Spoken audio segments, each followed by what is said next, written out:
Hello, everyone. Welcome to episode 9 of Learning Outside the Lines with Kyle and Glenn, or Glenn and Kyle. It doesn't matter. Hey, y'all. We're really happy to continue this along. Since our last recording, we have found out in the state of Georgia we will not be going back to school at all this year. So there was this little sliver of hope, I think, that educators held on to in Georgia that maybe we would. And now we know we're definitely not. So that changes some of the landscape of some of the discussions we may be having going forward. But we're still going to try to keep things positive and keep things forward moving so we can be a powerful, positive energy for you if you are watching this and you happen to be an educator, teacher, or a parent working with your kiddos as well, right? So we do have another special guest today. Rozina Essani is a geometry teacher who is at Lanier High School. She's also part of one of the academies there, the Center of Design and Technology, or CDAT for short. She's got a really rich history of both being a great math teacher, of course, but integrating math in a unique way when it comes to project-based learning and doing things probably less practically than a lot of math teachers have done things in the past. So we're really excited to have her point of view to join us in just a little bit. All right, Definitely. So Glenn, what's going on, brother? It's just been a little bit of a roller coaster, but one of the big things I'd like to highlight, about really an hour, I guess, before our governor sent out the press conference about the decision with schools, I sent an email out to all my parents, just letting them know that I was putting together a schedule for the whole rest of the year, just in case. So I've learned a lot selfishly from our guests, and I've actually been putting into practice a lot of the things that they've been suggesting. And one of the things that one of our guests, several of our guests have actually talked about is just consistency, and also giving students and teachers, students and parents, a clear plan with what's going to happen. So that way, no matter what craziness goes on in the world, I was able to put out a plan 100% for the rest of the year with assessments and assignments and everything. Don't have everything built yet, but the response I got back was just super cool. It's spring break right now, but I've already received close to almost 10 emails back from parents. I would email parents all the time during normal school, and I wouldn't hear anything at all. It'd just be crickets. So I think that one of the most positive things that we have an opportunity with now more than ever is just building those relationships with the families that we serve. And, being as open with them, being as honest with them, trying to be as supportive, and giving them as much of a foundation or something to really hold on to consistency-wise is huge right now. Yeah, we've got an upcoming episode after this one that speaks to that communication with parents and how vital that is. So be looking out for that one, because that speaks exactly to some of the things you said you've been learning and trying to apply to. Yeah. I'm glad you're getting some feedback from parents, and I'm assuming it's positive, that they're thankful for that communication. Yeah, just so much appreciation from them. And that feels so good to hear right now. It's definitely a big positive. One of the things that I've got going on today that was really lovely is I took my daughter on a nature walk. And so it's really just a regular walk. But the way that we tried to spin it was we were doing a couple of different things. So we were looking for birds and listening for birds, and then we were trying to identify which different birds were, and she was real into that for the first 15 minutes. And then once her attention span ran out on that, we went bear hunting. There are no bears in our neighborhood, real ones, right? But remember a couple episodes ago I talked about that there's been a bear hunt in the neighborhood where people put stuffed animals in their windows. Yeah, how did that go? What's that? How did that go? It's still technically going. So they've kept them out for the whole week. Awesome. It was actually really charming. We actually saw some teenagers that were walking around just as excited to point out the bears that we have in our own window, right? But in the nature walk with with my daughter, it's just been an opportunity to teach her some things, and kind of just be a voice about like, hey, what's kind of going on, and get her excited. And then she was really excited to show me a cardinal or something else that she saw. She doesn't quite have her bird call down. It sounds more like a primal yell at the moment, but we'll get there maybe. Dude, that might be better. I mean, just stick with developing the primal yell, Yeah. All right. Well, so some charming stories right there. Glenn, let's get into it. What is our digital teaching hack? Our digital teaching hack, I'm going to take it someplace that's a little bit outside of my wheelhouse, but I've been wanting to get into this for like so long. And I've got a colleague at Lanier, and he does some amazing things with this film festival every year as far as submissions goes. And he's been trying to pull me in to work a little bit more purposefully with my students on submissions. So this is it. We're doing it this year. And so it's called the All-American High School Film Festival. This is a new custom category they just came out with in response to COVID-19, where basically students can create a short 1 to 3 minute vlog, music video, documentary, or point of view style video that basically shares their pandemic experience. I just think that this is such a cool opportunity for teachers, no matter what your subject area is, to maybe figure out a way to involve some of this project into your classroom spaces right now. Personally, there is a podcasting category that is new for 2020. So I actually decided this today, Kyle. I'm chunking my graphic novel podcast idea for their second podcast. We're going to keep it. Their first one is going to be about their graphic novels, largely. Their second podcast, though, it's going to be about whatever they want. I've never done anything like that before, but I think that using this contest is going to be a great opportunity for them to create something specifically for this contest. So I'm gonna keep you guys posted, but I'm excited to see what happens. Yeah, it's I've known about that festival for a little while now, again, because of our mutual colleague. And we'll actually have Keith on hopefully soon to talk about some of the neat stuff that he does in a audiovisual technology class. Yeah, that's really his wheelhouse. Yeah. It is, but those are really awesome categories, and I agree. At least with the humanities, there's a really strong fit there. I do understand that it may be more difficult in the sciences and math, but I don't know. Maybe Rosina can tell us otherwise here in just a moment. So we'll go ahead and move into our What's the Good Word? So What's the Good Word is our segment where we bring in our guest for the day and have a chance to ask a couple of questions about their experiences and what's going on. We're trying to bring in more perspectives than just our own, and so far we feel like we've been a pretty good job of that. We want to continue that as we go along. So Rozina Essani is, again, a geometry teacher and accelerated geometry teacher at Lanier High School. She's a part of the STEM Academy there, which is called the Center of Design and Technology, or CDAT for short. And she's been doing that for the last several years.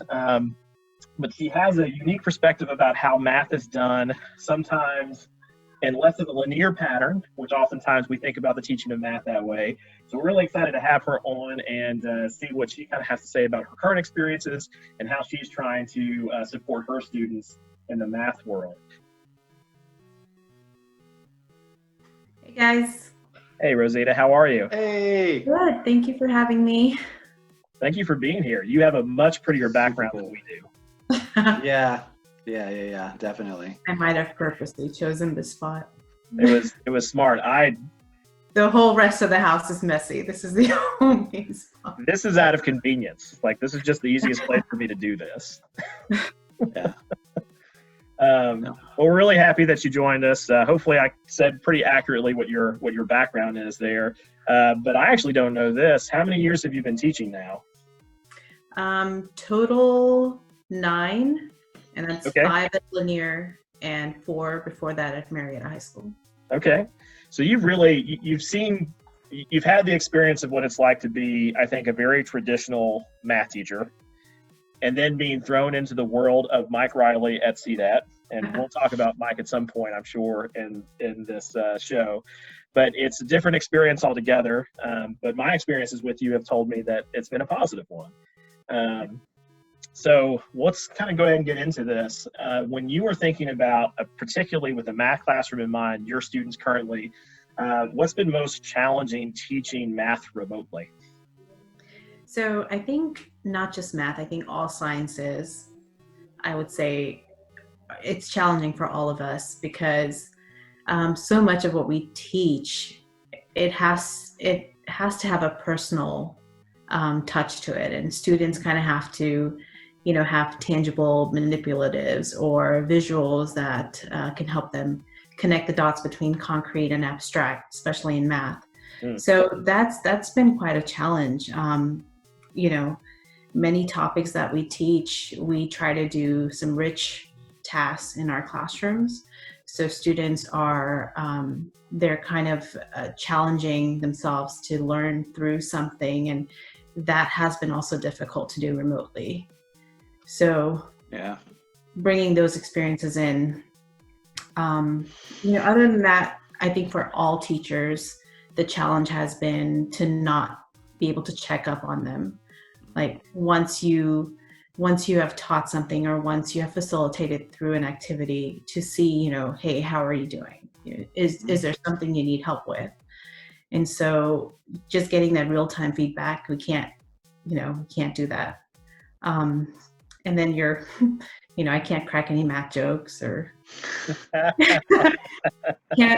can't witness any aha moments. So it's been different. Yeah. We are trying to bridge the gap between 100% remote learning and, the blended models that we go with.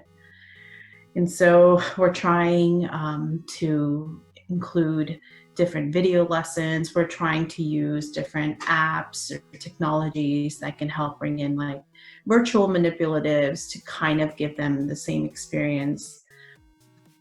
So we've been doing a lot with Google. Of course, we're using Google Quizzes, Google Forms. I think we're all going to be Google experts by the end of this. Yeah, definitely. No, I feel that.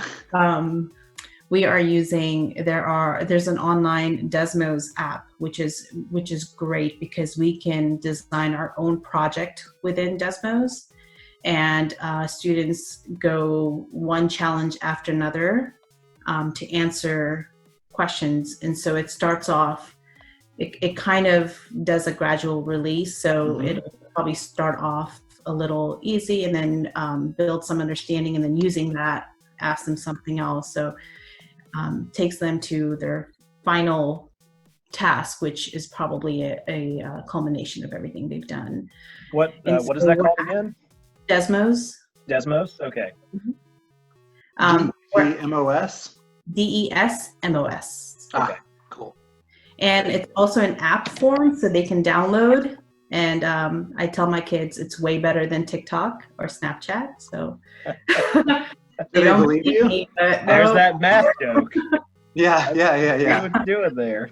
Yeah, definitely. If they had, rotten fruit, they throw it at me, but I don't have it. I mean, the question is like, can we combine TikTok and Desmos together, like a TikTok Desmos challenge? That's what we gotta blow up, That's something to think about. No, I don't like the TikTok, so we kind of slam on that one a lot. Yeah. I'll be teaching sometimes, and oh my God, students just randomly start. I mean, they'll ask me a question, and then they'll start dancing. I'm like, what is going on? I know. No, I know. It's like am I in a Disney movie? Like what is happening? Like I just burst into song. Yeah. It's Geometry the Musical. Yes. There we go. All right, that's enough of that. We're gonna cut that out right now. Well, so here's one of the other things too. Like I know that math gets a bad rap sometimes with like people talk all the time about how like the parent who's like, well, this is not how I was taught math. How am I supposed to help my child learn anything? And that stereotype might be accelerated right now. So I really wanted to ask you about what advice would you give to a parent at home needing to support a kid in geometry right now, and that may feel like it's almost a new foreign language for them even. So what can parents be doing to try to help? I mean, I think with what we're dealing with right now, I think the biggest thing that parents can do is just check in on their child or check in on the student and say, hey, are you doing the work? You know, are you playing the videos that are there? Are you attending the virtual office hour that your teacher has if you have any questions? I think right now, pretty much just checking in on them is going to be a huge thing. Yeah. You know, we have every day or every other day assignments since we're on a block schedule for most of the week. But it's not like we're putting a time constraint on it, because we understand, you know, technology issues, siblings using the same laptop, and just time that one may have with the technology. So unless it's a strict assessment, I would say a lot of these deliverables are open for students to work on at their own pace and at their own time. So and we know how teenagers are, right? They forget sometimes. So just as a parent, say, hey, you know, like Glenn was saying, which is a great idea, of sending a schedule for the rest of the semester, or even a weekly schedule or a checklist. Yeah. Like, hey, did you get through this, and this? So as a parent, I know the math may be difficult to follow, especially it's not like we're starting from the beginning and going into something. We just start with where we left off. Yeah, the videos could help some, but then we offer, you know, online Zoom office hours where communication is open, email. We have discussion boards that we've opened up for students. So just communicating. And like, I've been posting a lot of videos on my pages, you know, so that way students can kind of watch me work through things. One of the little hacks that I found is useful is I've been actually uploading them to YouTube first, so I can look at view counts. So I kind of get an idea of, like, you know, how many people have seen a particular video or a particular concept. Like if it's last week's video and we got like 20 people watching it, that might be a problem. So yeah, but it's hard, right? We're putting all this out there, and we don't really know how it's being received. It's so hard. Yeah, no, I feel that. Even having a first grader, that, you know, my son who's in first grade, like, I have to keep checking up on him. Hey, did you do this? Because their attention span, oh my God. Yeah. That's hard. Online has been, I feel like, tougher than just going to school and getting things done. Oh yeah, no, 100 times harder, you know.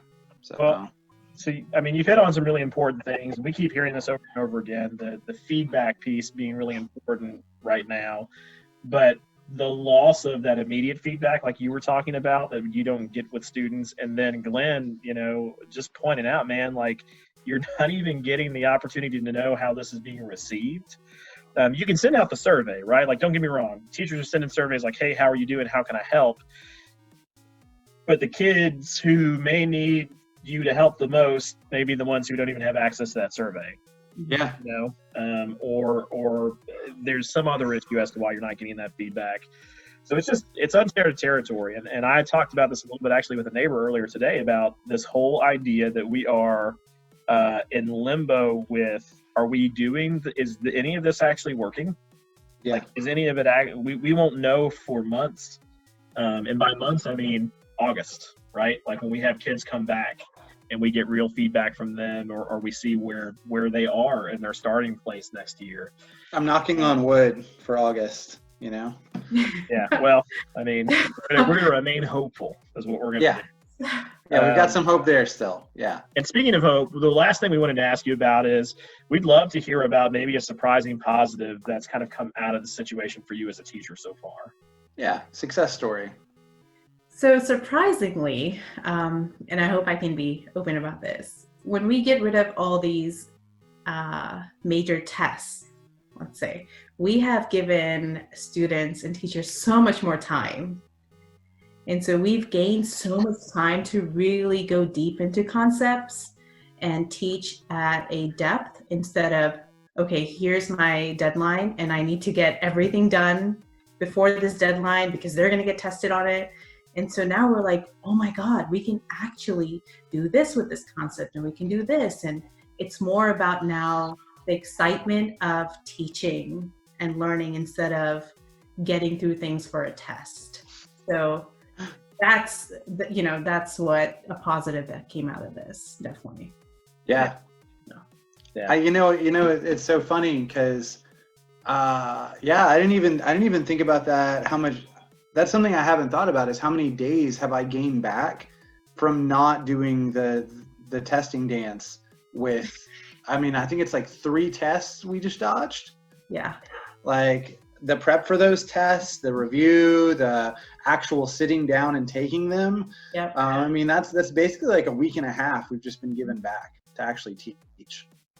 That's pretty big. That's huge. That's cool. No, very positive perspective. Yeah, teaching. Rosina, thank you so much for joining us and providing your perspective. We've been talking about, some tools you're using in the math world. Hopefully some others will gravitate towards this and hear something. As English background people like me and Glenn, it was, we can't speak to your perspective or your experience. So we really appreciate you bringing that to the table for us. If you'll hang out with us, we always do this little outro piece. And again, we try to end on a high note. This is old in the sense that it's probably about a week old, but I just find this super charming. So John Krasinski, who is Office fame, started doing some good news little network that he's doing from his house. I think he's put out a couple of episodes now, so I wanted to share that in case people haven't seen it, because it is an absolute delight, and I think they're trying to do similarly to what we're trying to do right now as well. So let me pop that open for us. So here's a little intro for you.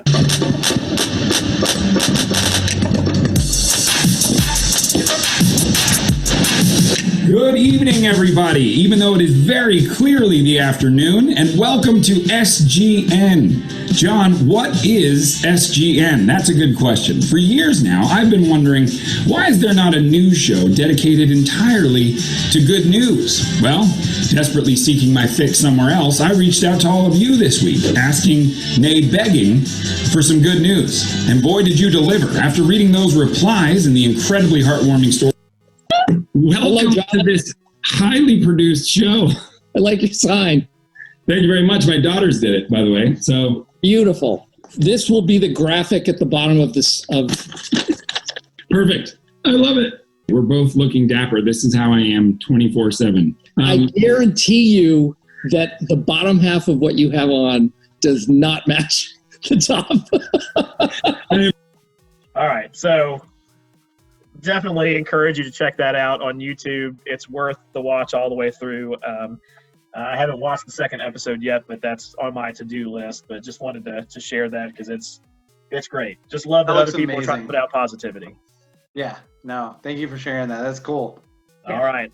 Well, thank you for watching and continuing to share these episodes or connect with us. You can find me online at Twitter at @theprofjones. And I'm Glenn Rhodes at gchance668.